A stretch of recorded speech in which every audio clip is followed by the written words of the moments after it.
Cette saison de Bundesliga nous a réservé bien des surprises. Si le Bayern Munich et le Borussia Dortmund ont lutté pour le titre, derrière, des clubs comme l'Union Berlin ou Fribourg ont déjoué les pronostics. De quoi inclure quelques surprises dans notre 11 de la saison en Bundesliga. Et si tu veux tout savoir sur ton sport préféré, n'oublie pas de t'abonner à Cop Football. Si l'Union Berlin a longtemps cru pouvoir lutter pour le titre, c'est en grande partie grâce à son gardien Frédéric Roneuven. L'homme au plus grand pourcentage d'arrêts en Bundesliga est tout simplement le portier de la meilleure défense du championnat allemand. Pas rien pour celui qui était encore un numéro 2 la saison dernière. Jérémy Frimpong a tout du piston moderne. Avec un profil très technique et athlétique, l'ancien du Celtic a fait beaucoup de mal aux défenses allemandes. Et il a surtout été un artisan majeur de la folle remontée du Bayer Leverkusen de Xabi Alonso de la 17e place aux places européennes. Qui, au début de saison, aurait pu l'imaginer s'approcher des 10 buts et délivrer plus de 5 passes décisives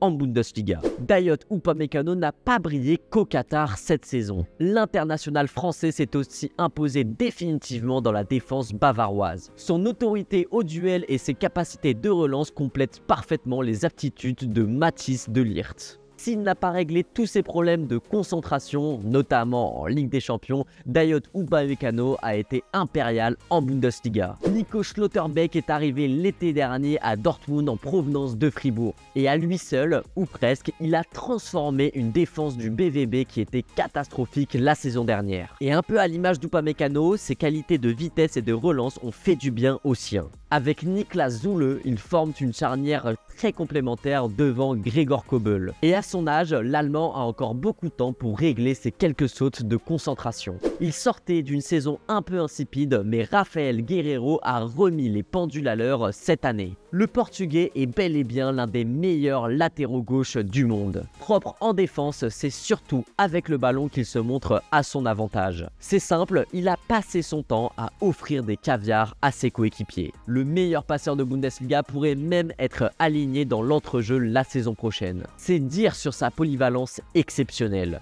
Les années passent et le constat ne change pas. Joshua Kimmich fait toujours partie des tout meilleurs milieux du monde. Régulateur du Bayern Munich, il pourrait être pris pour acquis tant il est constant dans ses performances. Mais quel que soit le visage du Bayern, Joshua Kimmich répond présent. En plus de son apport à la construction, l'Allemand a encore et toujours effectué un gros travail à la récupération. Que ce soit avec Nagelsmann ou Tuchel, la chanson reste la même, Joshua Kimmich est indispensable. Jude Bellingham est à peine majeur, mais il a dégagé une forme de leadership et de maturité hallucinante. Le Borussia Dortmund l'a bien remarqué et en a fait son capitaine derrière les historiques Marco Reus ou Mats Hummels. Il s'est tout simplement imposé comme le meilleur joueur du Borussia Dortmund, où il fait le lien entre la défense et l'attaque comme personne. Un crack générationnel qui a illuminé les pelouses allemandes.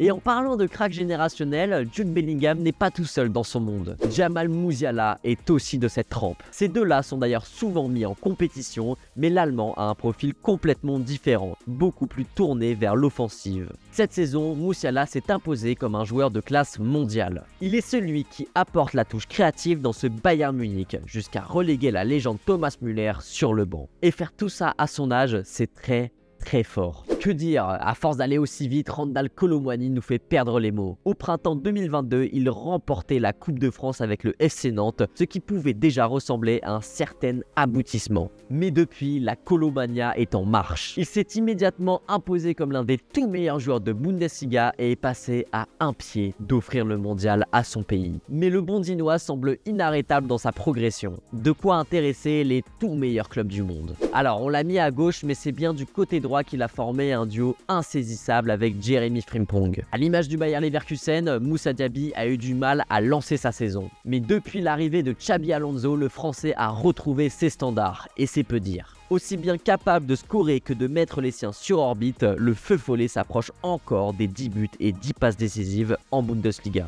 Tu te souviens de Nicolas Füllkrug, mais si, tu sais, la sensation du début de saison qui avait découvert la Mannschaft à l'âge de 30 ans. Et ben même si on en a moins parlé après la Coupe du Monde, le buteur du Werder Bremen n'a pas baissé en régime. L'Allemand a fait des merveilles avec un promu qui joue le maintien puisqu'il est le meilleur buteur de Bundesliga cette saison. L'attaquant aux dents du bonheur a aussi les dents longues. Et il pourrait encore passer un cap dans un club d'une autre envergure malgré sa trentaine passée. Le 11 est fini, mais ils n'ont pas été les seuls à briller cette saison. Donc voici les mentions honorables. On pense notamment à Gregor Kobel dans les buts, alors qu'on aurait pu citer Benjamin Pavard, Mathis de Ligt ou encore Danilo Dokel en défense. Au milieu, Julian Brandt, Florian Wirtz ou Daichi Kamada se sont eux aussi montrés à leur avantage. Et puis en attaque, il a fallu faire des choix, mais Christopher Nkunku ou encore Marcus Thuram étaient eux aussi dans la discussion. Et toi, c'est quoi ton 11 de la Bundesliga cette saison? Dis-le moi en commentaire.